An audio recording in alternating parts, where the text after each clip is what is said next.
Bienvenidos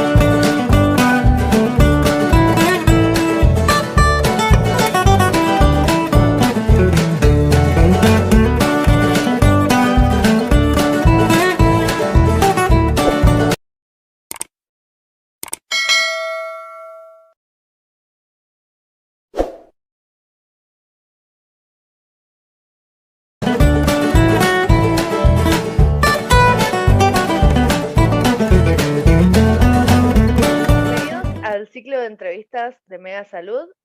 En esta oportunidad vamos a contar con la presencia de la licenciada en psicología, Dayana Hidalgo. Psicóloga en el Centro Terapéutico Montando Esperanzas en Argentina y es miembro del equipo de desarrollo integral en Mendoza.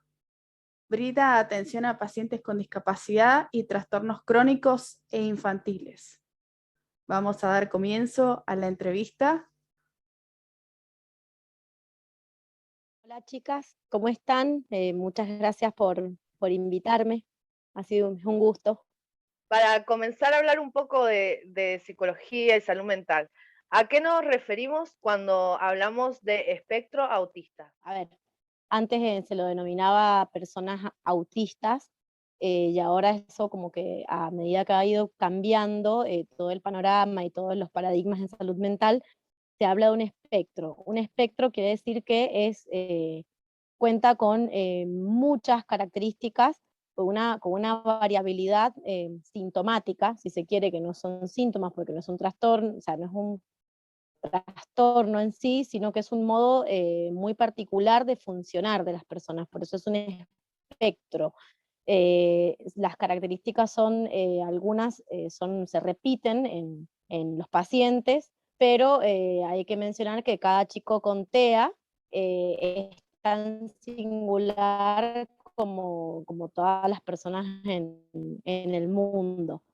El espectro autista que más se repite es una disfunción o un mal funcionamiento, entre comillas, este mal funcionamiento, un funcionamiento particular en relación a las relaciones sociales, valga la redundancia. Esto de que no pueden o están como muy limitados en función de el contacto con el otro, eh, al momento de poder entablar alguna relación interpersonal más cercana, es como que ellos tienen ahí una limitación bastante interesante.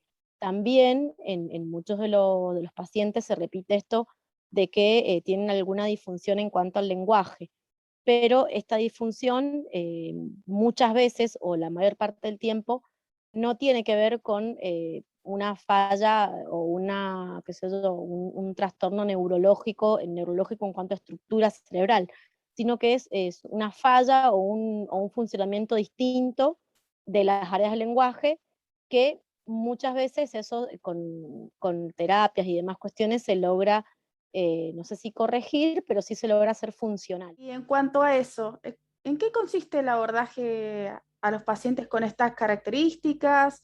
Y no sé si también si nos podrías brindar si has tenido también experiencia también en cuanto a síndrome de Asperger. Bien. Mira, el abordaje de los pacientes con TEA es como muy variado, extremadamente variado. Siempre se tiene en cuenta la singularidad del paciente.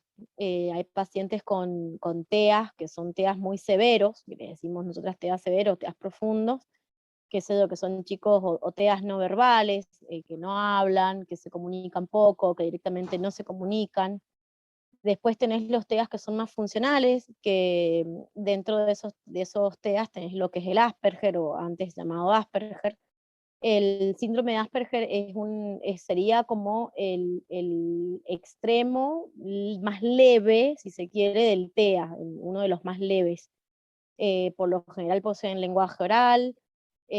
Muchos de los Asperger, la mayoría, tienen un coeficiente intelectual superior, no todos, pero sí tienen un alto rendimiento intelectual. Y sí se ve mucho la disfunción en lo social. Ahí se ve un montón. Entonces, por ahí lo que se trata de hacer a grandes rasgos en la terapéutica de los chicos con TEA es, primero que nada, tratar de de ver o de identificar en dónde están las mayores dificultades del paciente. Casi siempre es en lo social, entonces eso es como que se apunta a que, bueno, que se puedan reforzar vínculos con la familia, que, qué sé yo, que la terapéutica esté más orientada a crear rutinas fijas, que se anticipen en ciertas actividades que se le van a dar al chico o a la persona, ¿no? Esto, ¿para qué? Porque es lo que le va a permitir al paciente que se pueda organizar en tiempo y espacio. Ellos, los chicos con TEA o las personas con TEA, no manejan bajo ningún punto de vista los imprevistos. O sea, que todo tiene que ser planificado con anterioridad y hacerles comunicado esto, porque si no es como que ante cualquier imprevisto, ante cualquier falla o ante cualquier información sensorial que ingrese, así como de repente es como que los desestabiliza. Entonces eso es como que se tienen que trabajar mucho la estructuración y los encuadres tienen que ser bastante rígidos para después, bueno, se van flexibilizando a medida que la persona va creciendo y lo puede ir manejando, se va flexibilizando. En cuanto a la familia, el abordaje siempre es integral. En cuanto al chico, por lo general, casi por lo general, es un abordaje más tirado a lo sensorial, a lo fonoaudiológico, y al manejo, por ejemplo, en mi área, el manejo del área de psicología, tiene que ver con el tema de las relaciones sociales y el manejo de la ansiedad y de las emociones. No, en los primeros años de vida no es tan puntual con el paciente, sino lo que se hace es trabajar con el entorno del paciente.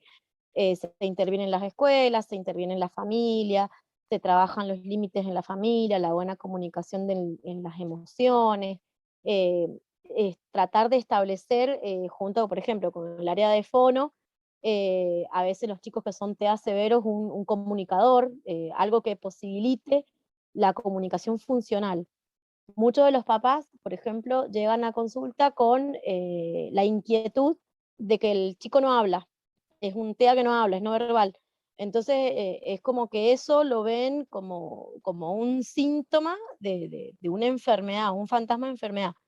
Entonces por ahí lo único que les importa es que el chico hable. Y muchas veces los chicos con TEA no quieren hablar.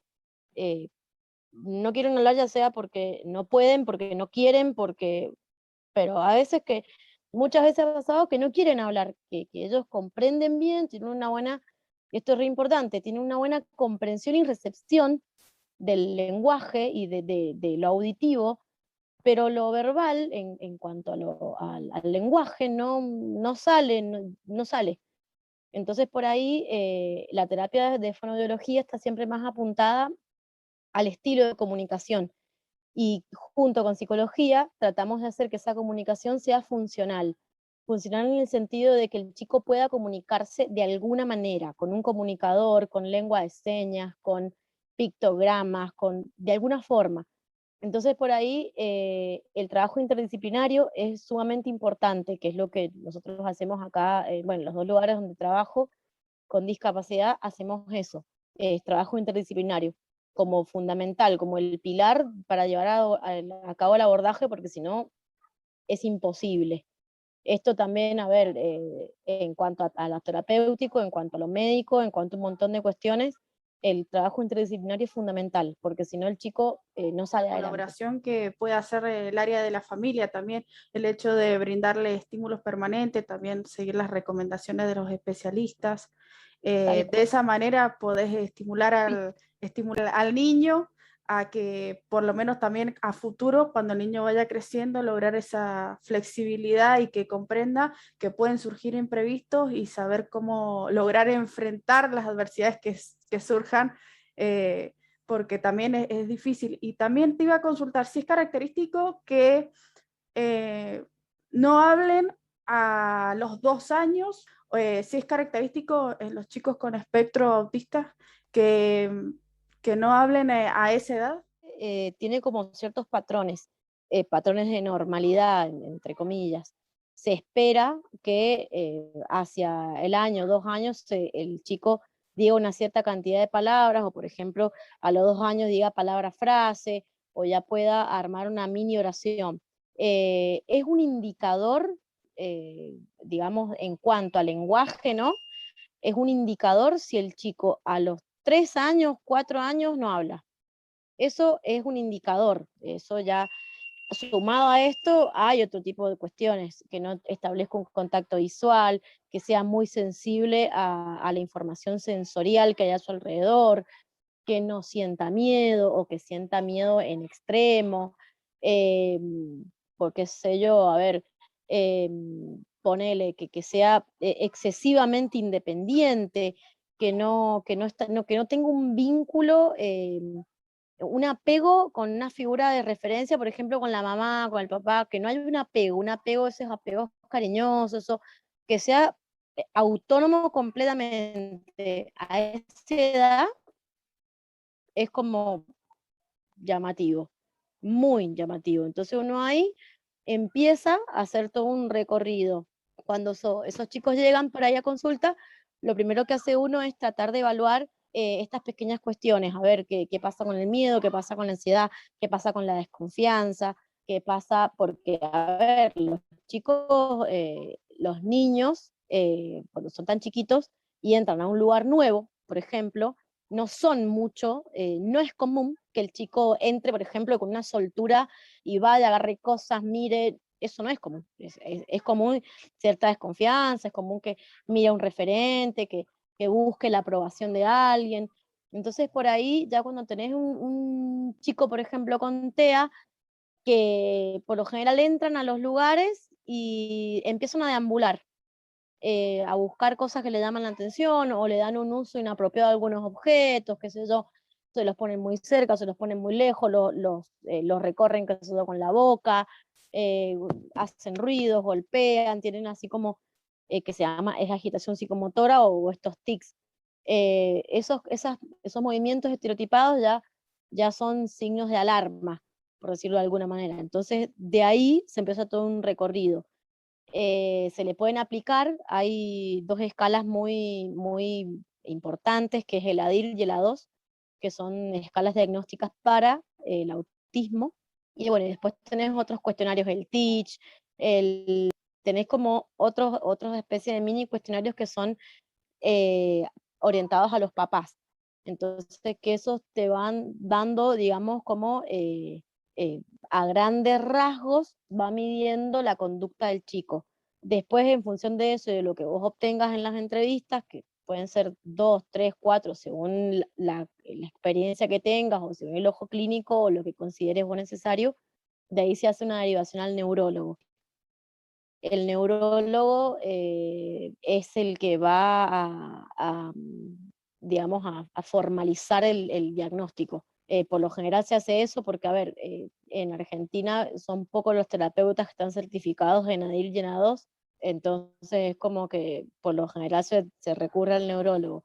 ¿El neurólogo qué hace? Hace una entrevista clínica, manda a hacer una serie de estudios, tomografía, resonancia, bueno, qué sé yo, análisis y demás cuestiones, que todos los estudios de electroencefalograma, todos los estudios van a dar normal, salvo el electroencefalograma, que va a dar alterada. Va a dar alterada, creo que las ondas beta, una cosa así, da como una alteración en el ritmo, como si estuviese más rápido. Te lo explico más o menos en criollo, como para que más o menos lo entiendas. Entonces ahí, cuando todo da normal, el único diagnóstico que queda es TEA, no queda otro. A todo esto va pasando a medida, se recomienda hacer todo el recorrido completo, ¿no? Ir al neurólogo, al mismo tiempo ir aplicando las escalas, ir como haciendo todo para tener el panorama completo. Pero sí, a ver, si vos tenés un chico de 3, 4 años que ya no habla, y hay que empezar a pensar en un trastorno de lenguaje. Ese trastorno de lenguaje viene acompañada con ciertas características conductuales, que no se relaciona con los otros, que no mira, que es muy sensible a sonidos, a luces, y ahí ya vas pensando. ¿A qué se debe que tiendan a dar vueltas en círculos o a dar saltos? En realidad son movimientos estereotipados que los usan como para autorregularse. tienen toda una explicación que te los sabría explicar mejor un TEO esto, pero por lo general tienen mucho que ver con la autorregulación, el sistema vestibular. Entonces a ellos esto es como que el sistema vestibular falla de alguna u otra manera, entonces como que les hace falta todos estos movimientos, estas descargas como para ellos poderse autorregular y después siguen. No sé si se entiende más o menos, es como que estas descargas, estos giros, todas estas cuestiones, como que le regula lo sensorial de alguna manera y después el chico encara. Pero sirve, estos movimientos son descargas Y ¿nos podrías explicar también qué significa el término TGD? son los trastornos generalizados del desarrollo. El TGD se suele poner por lo general cuando no hay un diagnóstico así como muy claro. Por ejemplo, suele pasar mucho en los diagnósticos de chicos con TEA que en el CUT, en el Certificado Único de Discapacidad, encontrás TGD. ¿Por qué ponen TGD y no ponen autismo en la niñez o no ponen TEA? Porque para diagnosticar un autismo tiene que ser la Junta de Discapacidad, está todo tan burocratizado y tan politizado todo, que es como que no se animan a ponerlo para no estigmatizar. En realidad el TGD quedaría, a mi entender, ¿no? Según esto es una caracterización propia, ojo, no. Para mí el TGD tendría que ser utilizado el término cuando el síndrome, el trastorno, lo que tenga el chico no esté claro o que comparta ciertas características de uno y otro. Por ejemplo, cuando es un TEA, es un TEA. Fin, no hay vuelta para dar a la cosa. ¿Qué pasa? Muchas veces ponen TGD a los TEA porque hay TEAs, chicos con TEAs que son autismos funcionales, chicos con autismo funcional como el Asperger, entonces no le ponen síndrome de Asperger, le ponen TGD. Cuando son chicos que tiene alguna que otra característica pero cumple otros patrones para otra cosa, le ponen TGD. Entonces como que el TGD es lo general, lo más inespecífico que puede haber en discapacidad es el TGD. De ahí en más, uno empieza a buscarle a ver qué de ese trastorno generalizado del desarrollo, qué tiene el chico. Porque muchas veces le ponen TGD y qué sé yo, una discapacidad intelectual, o es una discapacidad intelectual con una epilepsia y le ponen TGD. Entonces, ahí es como que es un diagnóstico que se usa como base para que después uno como terapeuta empiece a investigar qué más tiene ese chico o cuál es después de un par de años vos llegas al diagnóstico específico. Son diagnósticos que se dan cuando los chicos son muy pequeños, 3, 4 años, ¿por qué? Porque al estar todo el chico en crecimiento, el cerebro en proceso de desarrollo, entonces todavía no se logra llegar a un diagnóstico específico, entonces le mandan TGD como para que, bueno, después, ¿qué pasa? Que después cuando hay que renovar, por ejemplo, certificados de discapacidad, otra vez se vuelve a reevaluar a ese chico, entonces ahí es como que a la segunda renovación ya se espera que el chico sea más grande y ya hay un diagnóstico más definido. Pero por lo general el TGD se aplica para eso, para cuando hay una discapacidad o un trastorno del desarrollo, pero que no es algo específico o no es algo que sintomáticamente está bien marcado como para que eso se pueda. Discapacidad. ¿Cuál es la importancia de contar con un tratamiento psicológico? Mira, tenés como varias vertientes. Por lo general, la importancia de la terapia psicológica es fundamental en cuanto al abordaje de la familia. ¿Por qué? Porque a ver, el 90% de la familia de chicos o de pacientes con discapacidad tiene que hacer un proceso de duelo por ese hijo que tiene, que es un hijo no esperado, pero es un hijo que llega. Entonces, hay que hacer todo un proceso, todo un trabajo ahí en cuanto a reconocer las capacidades reales de este chico. Ojo, esto no quiere decir que la familia vaya a rechazar al chico, sino que tal vez puede pasar que tengan expectativas muy altas en cuanto al tratamiento, o que lo embeboten y que lo crean incapaz, o que tengan un niño forever, que no reconozcan que el chico crece, eh, diferentes cuestiones, o que sea el mimado de la familia, o el ignorado, o bueno, hay como muchísimas cuestiones. Entonces lo que se va trabajando es, en cuanto a las familias, es a ver a la persona real, a la persona con la discapacidad, y en función de esa discapacidad, reconocer todo lo que esa persona puede lograr. Y también proponerles y darles pautas realistas de lo que a lo que ese chico puede llegar y a lo que no. Entonces, a ver, uno va trabajando con la angustia de la familia. A ver, digo angustia y que no se entienda angustia en función de depresión, sino con angustia en cuanto a a la incertidumbre que genera, a todas las preguntas que van surgiendo en la familia, de que qué van a hacer cuando este chico crezca, qué van a hacer cuando ellos se mueran, qué van a hacer cuando ta, ta, ta, ta, ta, ta, ta. Es como que en los padres está toda esa fantasmática de que ellos tienen que ser eternos para estos pibes, y, bueno, dejarlos que los chicos sean autónomos es una cuestión, viste, casi impensable. Lo mismo que, por ejemplo, en cuanto a la sexualidad, digo, pensar en la sexualidad de una persona con discapacidad para los padres es una cuestión atroz. Ellos no, ni loco, que como mi hijo se va a masturbar, como mi hijo va, como mi hija va. Es como todo un tema tabú. No sé si ustedes, si ustedes observan un poco alrededor, o las personas que conozcan ustedes que tienen discapacidad, por lo general suelen ser vestidos como niños, o asexuados, las mujeres o los hombres vestidos de la misma forma. eh, es como que no, como que esa parte de la sexualidad no está reconocida, como si fuesen personas asexuadas, como que no tienen que tener ninguna manifestación. Caca, eso no se habla, no se enseña, no nada.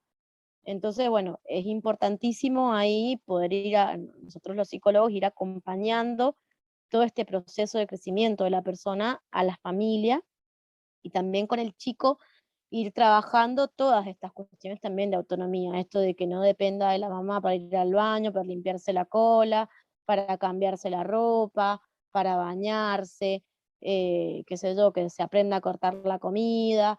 Entonces ir marcando ciertas cosas que ellos pueden ser completamente autónomos, más allá de que también se trabaja estimulación cognitiva y todas estas cuestiones, pero nosotros a lo que más apuntamos es a la regulación emocional, y a todo lo que es la autonomía y la independencia de la persona, a la madurez, entre comillas, del proceso, y de que esta persona vaya pudiendo salir de ese lugar en donde es alojado, sea el lugar que sea.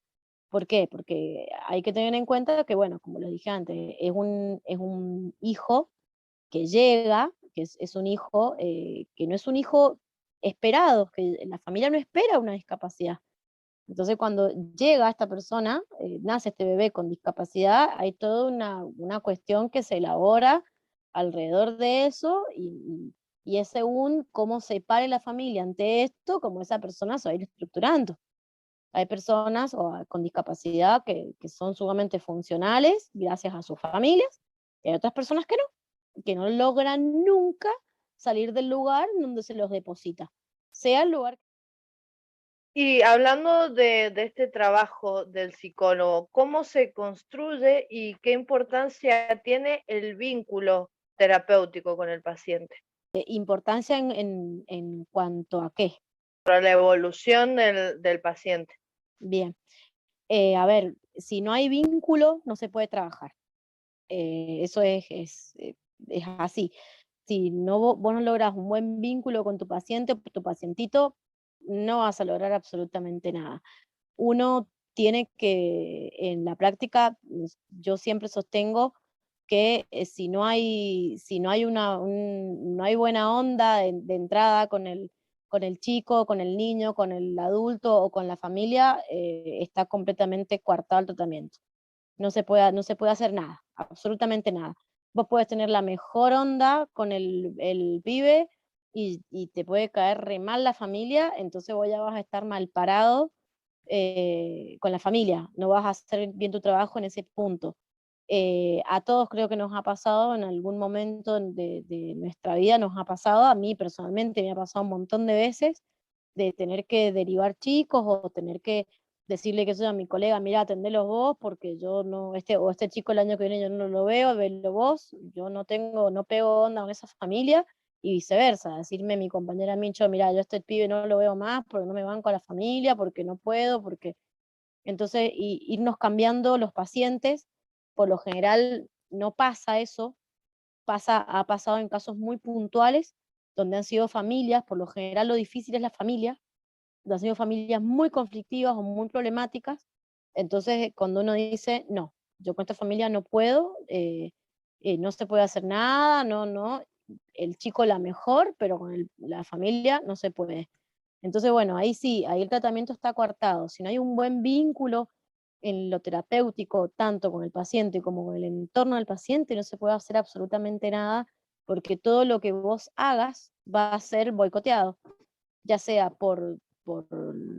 a ver, por vos mismo, que no tenés la predisposición a trabajar con esta gente, o por la familia, que no pega onda con vos y claramente no va a hacer nada de lo que vos le digas.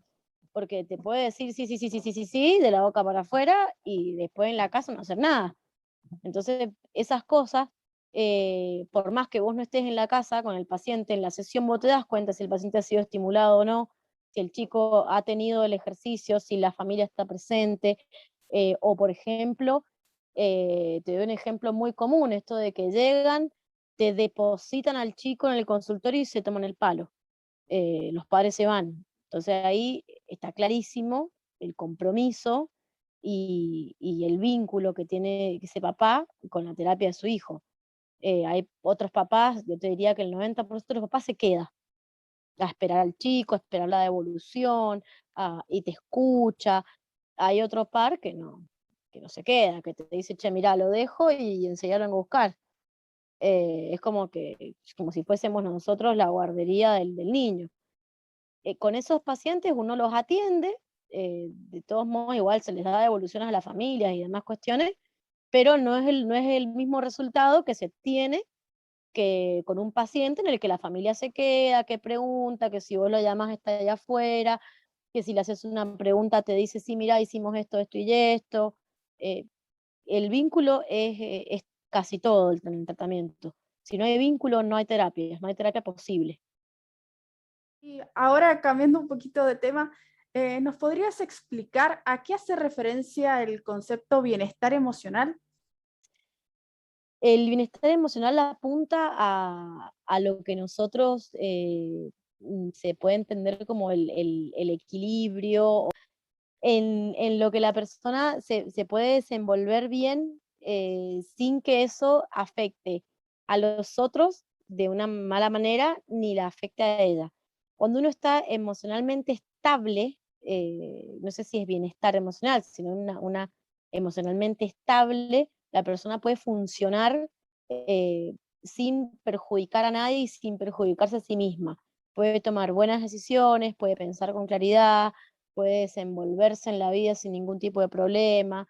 Vas a ver que es una persona que está, la mayor parte del tiempo está tranquila, que no se queja de nada, eh, que puede, qué sé yo, ser flexible en cuanto a pautas, que puede tomar decisiones. Eso es una persona emocionalmente estable.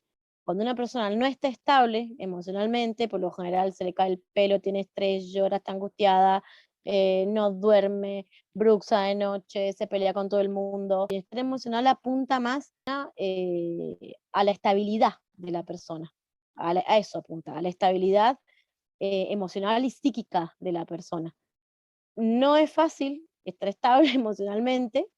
Yo creo que hoy en día con la pandemia y demás cuestiones, pocos son los que gozan, y ahí yo me excluyo, de bienestar emocional o de estabilidad emocional, porque también, a ver, hay que tener en cuenta que llevamos 2 años casi de pandemia, donde hemos estado encerrados, donde la crisis económica nos está afectando a todos, donde hay un montón de cuestiones, el colapso del sistema de salud y demás cuestiones que a todos nos afectó. Entonces estamos todos en un torbellino del que cuesta mucho salir. Personas, por ejemplo, recurren por ejemplo, hacer actividades como yoga, meditación, y eso también les ha ayudado a estar emocionalmente estables. Hay, bueno, a ver, el ejercicio físico es una de las terapéuticas como fundamentales para lograr alguna estabilidad, si se quiere, por la liberación de dopamina. El bienestar emocional hoy en día es algo bastante complejo de lograr, sobre todo por la época, por la pandemia, por un montón de cosas que no estaban, no estaban previstas y que bueno, que nos pegaron 3 cachetadas y bueno, nos tocó vivir esto.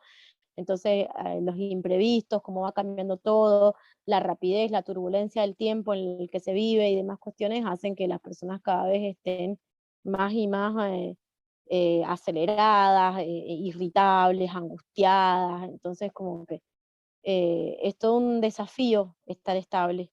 Es un desafío, yo lo veo en el consultorio. Cuando el año pasado empezó la pandemia, que se alargó el 13 de marzo, una cosa así, teóricamente no podíamos trabajar y yo qué sé yo, el 1 de abril estaba otra vez en el consultorio, me tomé solamente 2 semanas que no trabajé y el 1 de abril estaba en el consultorio porque tenía un montón de pacientes estabilizados. Fue una locura, fue un caos. También tratar de acomodarse a lo que se podía hacer, tomando qué sé yo, los recaudos sanitarios y demás cuestiones, pero sí yo tuve, en lo profesional, tuve muchísimos pacientes desestabilizados que había logrado de años en tratamiento, de que estén bien, que estén con una frecuencia, qué sé yo, de 20 días de sesión, de un mes, a de repente volver a tenerlos una vez a la semana. No, ha sido un golpe muy, muy duro la pandemia. Yo trabajo con pacientes con patologías graves y crónicas, psicosis, esquizofrenias y demás cuestiones. Bueno, se brotaron todos casi. De los que tengo así, el 80% se brotó. Entonces, gente llamándome por teléfono, que qué hacían, que a dónde iban, que cómo hacían con la persona, que a dónde estaba el médico, que dónde concurrían, que fue un desastre total, completo desastre. Y así, bueno, un montón de gente, los pacientes con depresión, todos, bueno, todo el mundo desestabilizado, todo el mundo, es como que el confinamiento los defenestró psicológicamente. ¿Qué claves, qué consejos nos podrías dar para mantener una buena salud mental? Buena alimentación, sueño, las horas de sueño, la salud del sueño es fundamental. Si no hay no hay una buena salud del sueño, uno no está estable. Necesitamos dormir la cantidad de horas que sean necesarias. No todas las personas dormimos la misma cantidad, pero sí esos mínimos 6 a 8 horas, 9, 10 horas, las que sean necesarias, hay que dormir. Buena alimentación, buen sueño, mínimo 1 hora de ejercicio diario o de una actividad recreativa que de la que uno disfrute. A ver, yo siempre les digo a mis pacientes, bueno, ¿no te gusta hacer ejercicio? A mí tampoco me gusta hacer ejercicio, vamos a ser realistas, 1 hora al día hacer algo que me gusta, no sé, leerme un libro, tenga que ver con, qué sé yo, con el laburo o con obligaciones cotidianas. Tratar de disfrutar al aire libre, no sé, una caminata, salir a dar una vuelta a la manzana, eh, cosas que tengan que ver con el cambio de oxígeno, con el contacto con el otro. Qué sé yo, una vez a la semana juntarse con algún amigo, eh, cosas que tengan que ver, que mantengan, digamos, los vínculos y que además uno al mismo tiempo también pueda estar conectado con lo que le gusta a uno. El deporte es como la medicina por excelencia para uno estar estable. Finalizando ya con la entrevista, en cuanto a la psicología en pandemia, como vos mencionaste anteriormente, se ha visto que ha aumentado la tasa de depresión adolescente y también la tasa de suicidios. ¿A qué se A debe? nivel global, esto de la pandemia nos golpeó en todos los aspectos. Si hablamos de adultos, voy a empezar por la parte de los adultos, que para mí es más sencilla. Si hablamos de adultos, tiene mucho que ver el tema de lo laboral, el tema de lo económico, el tema de que, bueno, hay gente que ya venía devastada y bueno, esto terminó de romper. Entonces, bueno, los trastornos de ansiedad, los trastornos depresivos se incrementan por la incertidumbre, por la inestabilidad social, económica, política, bueno, sanitaria. Entonces eso hace que la persona cada vez se vaya encerrando, encerrando, encerrando y ¡pum!, caiga. En cuanto a los adolescentes, si bien se ha visto un incremento de casos de suicidios y de depresión adolescente, pero esto yo creo que la pandemia vino a agudizarlo un poco más. Esto ya viene creciendo en los últimos 10 años, viene creciendo muchísimo, pero es una cosa que ha tenido no sé, una caída muy, muy, muy, muy, muy heavy. Entonces, bueno, y lo de la pandemia estos últimos 2 años terminó de devastar. O terminó, no sé si de devastar la palabra, me parece que terminó de ponerlo a la luz. ¿Por qué? Porque hay en esta turbulencia de la vida del adulto que no está en contacto con los chicos, o que está poco en la casa, o que está ocupado en lo laboral, en lo económico, en todas estas cuestiones que nosotros los adultos nos encargamos, los chicos quedan un poco librados a su suerte, por decirlo de alguna manera. Hay poca disponibilidad emocional de los adultos, hay poca comunicación, están conectados más a una pantalla que a un lazo familiar. Entonces esto va agravando cada vez más la situación de los chicos. En cuanto a los adolescentes, a ver, de por sí ya la adolescencia es una edad turbulenta, por todos los cambios fisiológicos, biológicos y demás que causa la edad. Y si además de eso tenés una pandemia donde no te dejan ver a tus amigos, donde no puedes ir a la escuela con normalidad, en general suelen pasar estas cosas, o que no hay un buen lazo, un buen vínculo en lo familiar. Detrás de un pibe que se intenta matar, hay 1000 falencias, no una, hay un montón. Por lo general, lo que primero falla es la comunicación en lo emocional. Esto de que la distancia, hay mucha distancia, no hay adultos que se ocupen, no hay adultos que escuchen, hay adultos que dan cosas materiales pero no escuchan. Y después vienen a la consulta y dicen, pero si yo le doy todo, no sé qué más quiere, no sé qué más quiere. Es como si, no sé, como si tapar el agujero del pibe con el telefonito, con la ropita, con la platita. Entonces yo creo que mucho tiene que ver con esto. Es fallas en la comunicación en todo sentido, y fallas en cuanto a lo emocional, en lo afectivo, en ese vínculo, en ese apego que no hay, en esa relación, en esa relación estrecha que no hay. Eso es lo que falla. En cuanto, por ejemplo, a los niños, lo que se ve mucho es la falta de límites. Entonces vos tenés un chiquito de 4, 5, 6 años que hace lo que se le da la gana, y después tenés ese mismo chico en la adolescencia, y es un pibe que está como un poco librado a su suerte.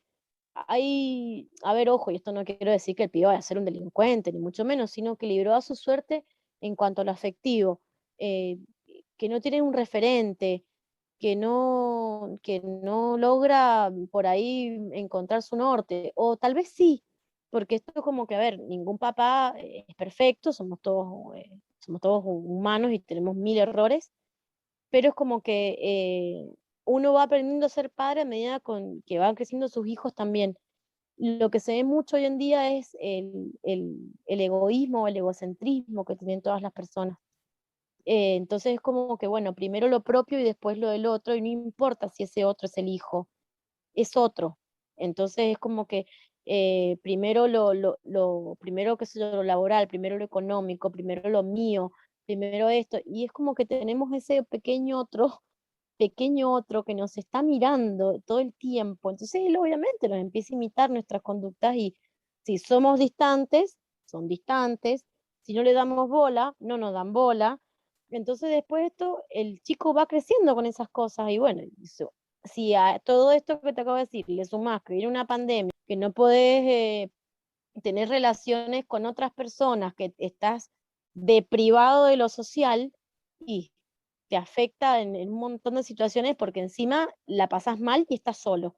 Entonces eso empieza a hacer que los pensamientos rumiantes empiecen a dar vueltas en la cabeza, y dar vuelta, y bueno, terminas con un trastorno de ansiedad, con un trastorno depresivo, de que, del cual es muy complejo salir. Clarificador tus conceptos. Así que muchas gracias por haber sido partícipe de esta entrevista en nuestro programa Mega Salud. Agradecemos tu participación. Chicas, muchísimas gracias a ustedes por darme la oportunidad también bueno, de participar. Quedo a su disposición de cuando ustedes necesiten, yo no tengo ningún problema, en lo que les pueda colaborar, les colaboro. Es brindarnos cómo se pueden comunicar con vos, si hay alguna persona que sea de la zona este de Mendoza y quiera comunicarse con vos, o tus redes sociales. Se pueden comunicar conmigo, lo pueden hacer a través bueno, de mi Instagram, que sale como Dai Hidalgo 77 o Dai Hidalgo en Facebook. Y tengo el consultorio, tenemos el instituto en realidad con 2 socias más, en la calle Colón 65 de Palmira. Ahí, bueno, atendemos chicos con discapacidad, eh, y bueno, también yo tengo ahí a mis pacientes sin discapacidad, digamos, particulares. Pero bueno, se pueden comunicar conmigo por esas vías y bueno, a ustedes, los que necesiten, ya saben que pueden contar conmigo, no tengo ningún problema en ayudarles. Y siempre recuerden, Mega, cuida tu salud.